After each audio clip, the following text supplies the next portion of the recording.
અમદાવાદના સરખેજ આશ્રમ ખાતે આપ જોઈ રહ્યા છો કે જે પ્રકારે થોડી વારમાં પ્રેસ કોન્ફરન્સ કરવામાં આવશે અને આ પ્રેસ કોન્ફરન્સ દરમિયાન ખાસ કરીને મહત્વના ખુલાસાઓ છે તે સામે આવશે. અત્યારે લંબેનારાયણ આશ્રમમાં વિશ્વેશ્વર ભારતી માતા અને સાથે ભારતી બાપુ બંને પ્રેસ કોન્ફરન્સનું આયોજન કરશે અને આ પ્રેસ કોન્ફરન્સના આયોજન દરમિયાન સૌથી મહત્વના ખુલાસા એ થશે કે જે નાની બાળકી પર આરોપ લગાવવામાં આવ્યો હતો, આ બાળકી કોની છે તે વિશે પણ વાતચીત કરવામાં આવશે. મહત્વની વાત એ છે કે થોડી ક્ષણોની અંદર જ્યારે વિશ્વેશ્વર ભારતી માતા આક્ષેપ કરવાના છે, નાની બાળકીને આપ જોઈ રહ્યા છો તેના ઉપર પણ આક્ષેપ કરવામાં આવ્યા હતા.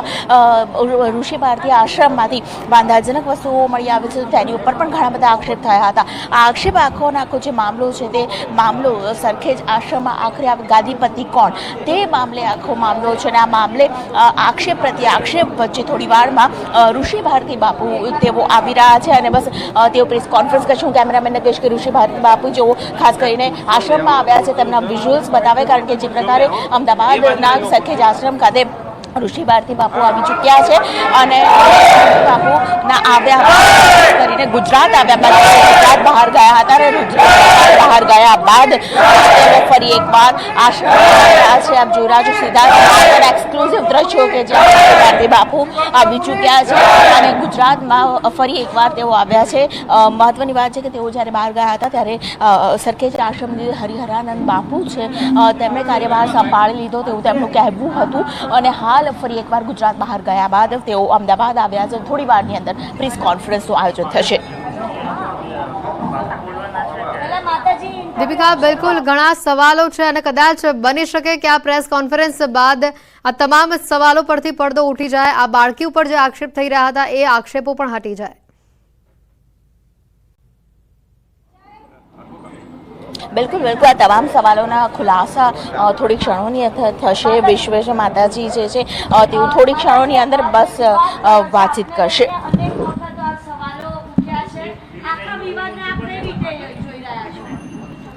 જે રીતે આપ જોઈ રહ્યા છો થોડી ગજારમાં પ્રેસ કોન્ફરન્સ યોજાશે અને આ તમામ જે સવાલો આટલા દિવસથી ઊભા થઈ રહ્યા છે તેના પરથી પડદો ઉંચકાશે.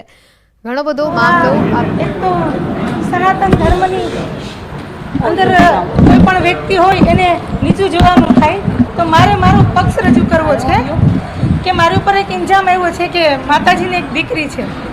તો આ અમારી એકતા અહીંયા બેઠી છે, એના પપ્પા નાની હતી ત્યારે એક્સપાયર થઈ ગયા છે, ગુજરી ગયા છે. આના પપ્પા અત્યારે નથી. જ્યારે નાની હતી ત્યારે તો આના પપ્પા નથી, એના મમ્મી હતા, એને બીજે લગ્ન કરાવી દીધા. તો આ એક નિરાધાર બાળક કહેવાય. શું કહેવાય? એક આ હ્યુમેનિટીનું કાર્ય છે. ઋતંભરા દીદી છે, કેટલી દીકરીઓ એની પાસે છે. ગીતા દીદી છે, કેટલી દીકરીઓ એની પાસે છે. તો હું કોઈ એવું ખરાબ કાર્ય મેં નથી કર્યું જીવનમાં અને આજે મારી એકતા અહીંયા મારી સામે છે એટલે હું મારો પક્ષ રજૂ કરવા જનતાને એમ થાય કે માતાજી વિશ્વેશ્વરી માતાજી શું છે, મારે આ કરવું પડે એ પણ મને બહુ દુઃખની વાત છે. અને ગુરુ છે એ પિતા સમાન છે અને જો પિતા ઉઠીને એમ કે આના અંદરના કપડાં તો મેં અત્યારે પણ લેગીસ પહેરેલી છે, અંદર એ કપડાં પહેરેલા છે, કેમ કે હું એક લેડીઝ છું અને મારી હારે મારા ઘણા ભક્તો રહે છે અને હું સાધ્વી થઈશું તો આશ્રમમાં મારા રૂમ નહીં હોય તો બીજે ક્યાં હશે? તો હું આશ્રમમાં ન રહું તો ક્યાં જાઉં? જ્યારે પંથ જૂના કાળમાં દીક્ષા થાય તો સાધ્વી બનતા હોય છે અને તોય આવા ઇન્જામ આવે તો મને ખૂબ હૃદયથી એક દુઃખ થાય છે. અને જે ટોયસ રમકડા છે હું સ્વીકારું છું અમારી એકતાના છે અને બધા ભક્તોએ આપેલા છે મારી એકતાને ગિફ્ટમાં અને મારી આને બીજી પણ છોકરા નાના નાના હોય છે. તો હું કોઈ ખરાબ કામ નથી કરી રહી. જેના મા બાપ ન હોય એ આશ્રમો જ મોટા થતા હોય. સીતાજી હતા તો નાના નાના લવકુશ મોટા થતા હતા, તો આશ્રમમાં બાળકો તો હોવા જોઈએ. કોઈ મારું ખરાબ કામ નથી. તો હું આ વસ્તુ ત્યાં 3 દિવસથી બહુ અંદરથી વિચલિત છું કે પરમાત્મા પ્રોપર્ટીનો મામલો અલગ છે, તમે કબજો લઈ લીધો એ વસ્તુ અલગ છે, પણ મારી ઉપર આ વસ્તુ મને બહુ દુઃખ થાય છે. એક મારો બાપ છે, મારી હરણ બાપુ છે, બાપ ઉઠીને દીકરીના કપડાની વાતો કરાવે કેટલું રહે છે. હું બીજું કાંઈ કોઈને ન કહું. આ તો બધું મારી એકતા છે. મને જ્ઞાન આપું છું. એકતા હરિગીરી નંદની બોલ મારી દીકો એક મસ્ત બોલશે. તમે સાંભળજો હું કેવો સંસ્કાર આપું છું. બોલો. હરિગીરી નંદિને નંદિત મેદિને વિશ્વ વિનોદિને નંદનુદે હિરિવર વિંધ્ય શિરોદિને વાસિને વિષ્ણુ વિલાસિને વિષ્ણુનુદે ભગવતી હે સિદ્ધિ કંડક ધુમ્મને ભૂરિક ધુમ્મને ભૂરિકતે જય જય હે મહિષાસુર મર્દિને અમ્યક વર્ધિને સૈનાસુદે. બોલો ઓમ નમઃ. ઓમ નમઃ પાર્વતી પદે કે હું ભંડારામાં જાઉં છું. હું ભંડારામાં જાઉં છું, હું કથામાં જાઉં છું, બધે ભેગી બાપુ ભેગી જાઉં છું, માતાજી ભેગી જાઉં છું. તો અમારી આ બધાયની દીકરી છે. હું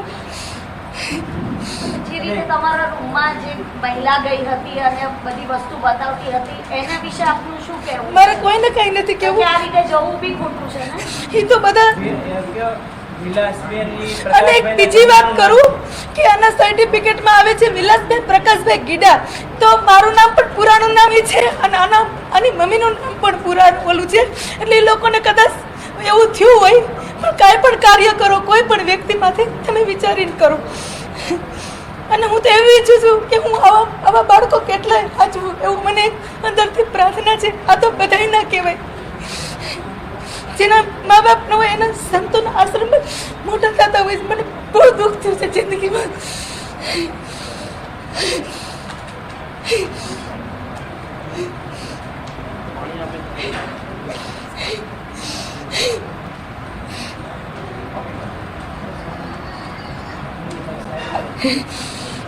બે દિવસ બાદ આપ સામે આવ્યા છો આ વિવાદ બાદ હું એટલી બધી અંદરથી વિચલિત થઈ ગઈ કે ઓચિંતાનું મારી પર શું થયું. અને આશ્રમમાં રહેવાનું મને હક હોય. હું સાધુ છું, હું પણ શિષ્ય છું, હું પણ એક સાધ્વી છું. મોટા બાપુ જ્યારે હતા વિશંભર ભારતી બાપુ, હું ત્યારથી છું, અત્યારે નથી એવી.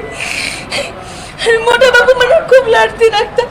તો કોઈ પણ દીકરી સંતો થાય, સાધવી બને અને આવું થાય બહુ દુઃખ થાય છે હૃદયમાં. કેમ કે એક સંસાર મૂકી અને સાધુ થતા હોય છે. તમને સાધ્વી પક્ષથી પણ હટાવવામાં આવ્યા છે ના ના, એ વસ્તુ ખોટી છે. અમારા એક લેટર એક નોટિસ બી આવી હતી એમાં આપને કોઈ પણ લખી ના આપે. મને ઓલું વિડીયો આપો તો બાપુ. અમારા પંચસ્તંભ જૂના અખાડા નક્કી કરતો હોય છે. નોટિસમાં એવું હતું કે તમને નહીં, અમારા અખાડામાંથી અમારા હરિગીરી મહારાજજી છે ગુરુજી, એનું સ્ટેટમેન્ટ છે. હું તમને આપું છું. એમાંથી એમાં હરકો બજાવશે.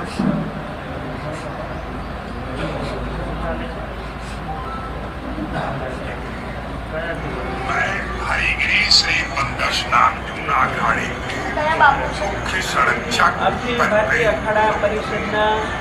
कहीं भी कभी भी जो व्यवस्थाएं अखाड़े की जो कूटनी का नियम है, जनरल कमेटी का अधिकार है, बाबू कमेटी का अधिकार होता है, तमाम जूना अखाड़े के संगठन है जिसकी बहुत बड़ी इकाई है और उस इकाई में जो निर्णय होता है, आज भी जैसे हमसे पूछा गया क्या ऋषि भारती जी जूना अखाड़े के महामंडलेश्वर पद पे है कि नहीं, जी वो थे और है और रहेंगे, क्योंकि ये अधिकार सिर्फ पंदर्शनाथ जूना अखाड़े के महासभा में ही कोई विचार हो सकता है।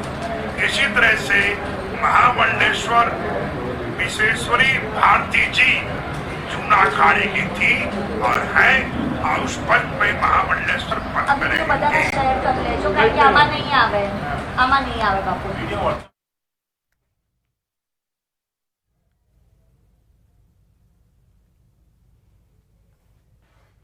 આગળ વાત કરીએ અન્ય સમાચારોની તો સુરતથી સમાચાર આવી રહ્યા છે. બોલાવ ગામે કીમ નદીએ તારાજી સર્જી છે. ઓલપાડના બોલાવ ગામ ફરતે પાણી ફરી વળ્યા છે. 100 ઘરમાં કીમ નદીના પાણી ઘૂસી ચૂક્યા છે. ઘરોમાં કમર સુધીના પાણી ફરી વળ્યા છે. લોકો પર આફત આવી પડી છે. આદિવાસી વસાહત આહિર ફળિયું આ સહિતના તમામ વિસ્તારોમાં પાણી ભરાઈ ચૂક્યા છે। તમામ ઘરોમાં સરસામાનને મસમોટું નુકસાન પહોંચ્યું છે।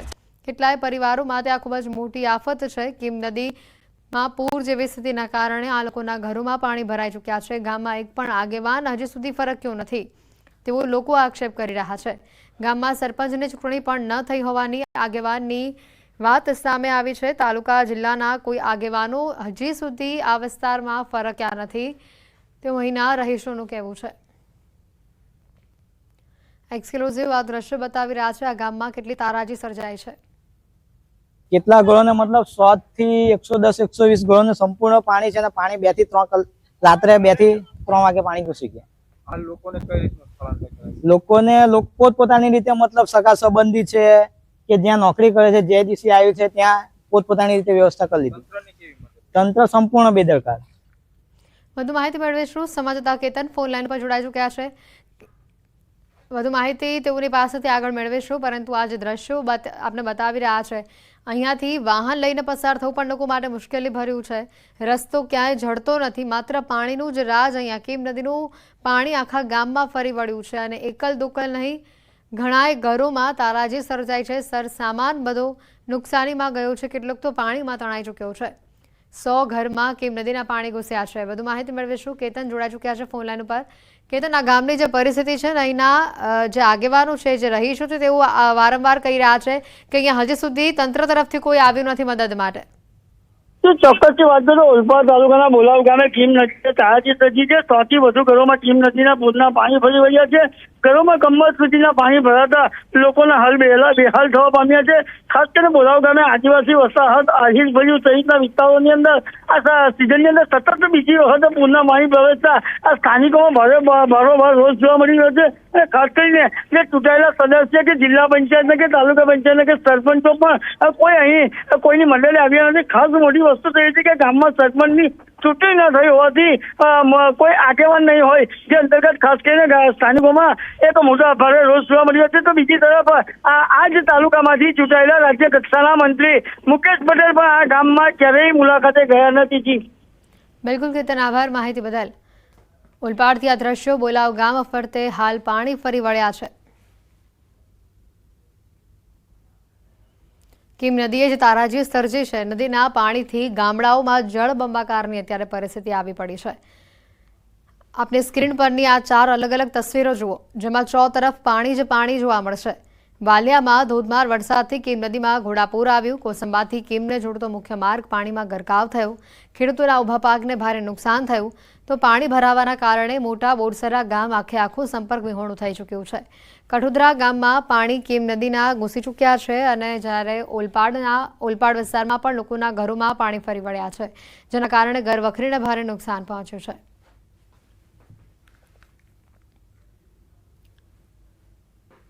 તો આ સાથે જ વિગતો આવી રહી છે। ઉદયપુર શામળાજી નેશનલ હાઈવે પર છેલ્લા 4 કલાકથી ટ્રાફિક જામના સમાચાર સામે આવી રહ્યા છે। કેસરિયાજી પાસે તળાવ તૂટતા હાઈવે પર પાણી ફરી વળ્યા છે। ભારે વરસાદના કારણે તળાવ ફાટવાની ઘટના બની છે। તળાવનું પાણી હાઈવે પર ફરી વળતા 10 કિલોમીટર લાંબો ટ્રાફિક જામ થયો છે। નેશનલ હાઈવે પર હજારો ટ્રકો ફસાઈ છે। ગુજરાતથી રાજસ્થાનના વાહન વ્યવહારને પણ મોટી અસર પહોંચી છે।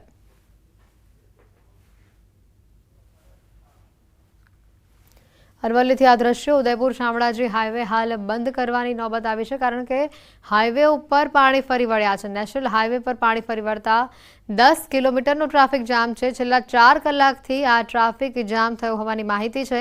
કેસરિયાજી પાસે આવેલું તળાવ તૂટતા આ સ્થિતિ ઊભી થઈ। વડોદરાથી સમાચાર, 9 ફૂટ લાંબો મગર દેખાતા લોકોમાં ફફડાટનો માહોલ છે। વડોદરામાં મહાકાય મગરનું રેસ્ક્યુ કરવામાં આવ્યું છે। ઈએમઈ ટેમ્પલના મેદાનમાં વધુ એક મગર નીકળ્યો। વનકર્મીઓએ 9 ફૂટ લાંબા મહાકાય મગરનું રેસ્ક્યુ કર્યું। શહેરમાંથી અત્યાર સુધી 45થી વધુ મગરનું રેસ્ક્યુ કરવામાં આવ્યું છે। વડોદરામાં ફરી એકવાર મગર દેખાવાની ઘટના સામે આવી છે અને 9 ફૂટ લાંબો આ મગર હતો। અત્યાર સુધીમાં જે આંકડા આવ્યા છે, ન્યૂઝીલેન્ડ પાસે 45 જેટલા મગરોનું રેસ્ક્યુ કરવામાં આવ્યું છે અને વધુ એક મગર અહીંયા વડોદરા શહેરમાં જોવા મળ્યો છે। 9 ફૂટ લાંબો મગર દેખાતા લોકોમાં ફફડાટ ફેલાયો છે। વડોદરામાં મહાકાય મગરનું રેસ્ક્યુ કરવામાં આવ્યું। આ તસવીરો આપણે બતાવી રહ્યા છે। વારંવાર મગર દેખાવાની આ ઘટનાથી વડોદરાવાસીઓમાં ડરનો માહોલ છે। વધુ માહિતી મેળવીશું। હાર્દિક ફોન લાઈન ઉપર સંવાદદાતા જોડાઈ ચૂક્યા છે। હાર્દિક, એક બાદ એક 45 મગરનું રેસ્ક્યુ તો થઈ ચૂક્યું છે ને આજે ફરી એકવાર શહેરમાં 9 ફૂટ લાંબો મગર દેખાયો છે। બિલકુલ થી હેતવી, જો વડોદરા શહેરની વાત કરીએ તો તમે જાણો છો એ પ્રમાણે કે વડોદરા શહેરને મગરોની નગરી કહેવામાં આવે છે। પૂરની પરિસ્થિતિ સર્જાઈ ત્યારથી અત્યાર સુધી લગભગ 45 મગરનું રેસ્ક્યુ કરવામાં આવ્યું છે। ત્યારે વધુ એક મગર જે છે તે નીકળ્યો છે અને જે જીવદયા પ્રેમી સંસ્થાઓ છે તેમના દ્વારા મગરનું જે છે તે રેસ્ક્યુ કરવામાં આવ્યું છે। આ જે મગર નીકળ્યો છે તે ઈએમઈ ટેમ્પલ જે છે તેના મેદાનમાં નીકળ્યો છે અને મગર જે છે તે 9 ફૂટનો હતો, એટલે એ મગરનું રેસ્ક્યુ કરવામાં ભારે જહેમત જે છે તે ઉઠાવવી પડી હતી। જેમ જેમ વડોદરા શહેરમાંથી પૂરના પાણી ઓસરી રહ્યા છે તેમ તેમ જે રેસિડેન્સ એરિયા છે, એટલે કે લોકો રહેતા હોય તેવી જગ્યા પર જે મગરોએ આશ્રય લીધો છે એ મગરો જે છે તે બહાર નીકળવાનો સિલસિલો જે છે તે જારી જ રહેવાનો છે। અને જીવદયા પ્રેમી સંસ્થાઓ અને વન વિભાગ દ્વારા આ જ રીતે તબક્કાવાર જે મગરો પોતાનું ઘર વિહોણા છે, ઘર ભૂલ્યા છે, એ તમામ મગરોને રેસ્ક્યુ કરીને વિશ્વામિત્રી નદીમાં પુનઃ જે છે સ્થાપિત કરવાની જે પ્રક્રિયા જે છે તે કરવામાં આવી રહી છે। બિલકુલ હાર્દિક, આભાર માહિતી બદલ। ભરૂચના હાંસોડ તાલુકામાંથી 166 લોકોનું સ્થળાંતર કરવામાં આવ્યું। આસરમાં ગામમાંથી 52 અને પાંજરોલી ગામમાંથી 114 લોકોનું સ્થળાંતર કરવામાં આવ્યું। કીમ નદીના પાણી બંને ગામમાં ફરી વળતા લોકોને સુરક્ષિત સ્થળો પર ખસેડવામાં આવ્યા।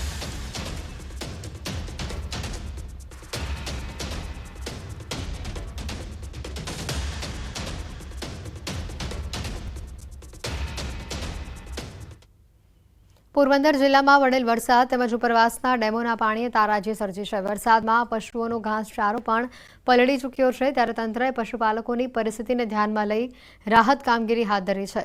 પશુપાલકોને પશુઓ માટે વિનામૂલ્યે ઘાસ પૂરું પાડવા માટે કાર્ડ ઇસ્યુ કરવામાં આવ્યા। જિલ્લા વહીવટીતંત્ર દ્વારા વન વિભાગના ગોડાઉન ખાતેથી ઘાસ વિતરણ કરવામાં આવી રહ્યું છે। પોરબંદરના ગ્રામ્ય મામલતદારે જણાવ્યું કે અત્યાર સુધીમાં ગ્રામ્ય વિસ્તારમાં 537 તથા શહેરી વિસ્તારમાં 242 જેટલા ઘાસ કાર્ડ ઇસ્યુ કરવામાં આવ્યા છે। હવે 4 કિલો આપે છે ઘાસ। અમારે ભેંસું છે બહુ જાજી। હવે એક ગાંઠડીમાં અમારે કોઈનું આમાં પૂરું થતું નથી। હવે એક ગાંઠડી આપે છે સરકારશ્રી આપે છે, એ બાબત અમે આભાર માનીએ છીએ, પણ અમારે જેટલી જરૂરિયાત છે એટલું નથી આપી શકતા। પશુ દીઠ 4 કિલોગ્રામ અને વધુમાં વધુ 7 દિવસ માટે એ પ્રમાણે મહત્તમ મર્યાદા નક્કી કરીને માલધારી સમાજને પશુપાલકોને જે જરૂરિયાત છે એ પૂરો પાડવા માટે પરિપત્ર થઈ આવેલો છે। અને એને અનુસંધાને અમે તાત્કાલિક જ પરિપત્ર થયાના બીજા જ દિવસથી આ ઘાસકાર્ડ બનાવીને ઘાસચારો પૂરો પાડવાની વ્યવસ્થા અમે કરી દીધી છે। સમાચારોમાં હાલ રોકાઈશું એક બ્રેક માટે।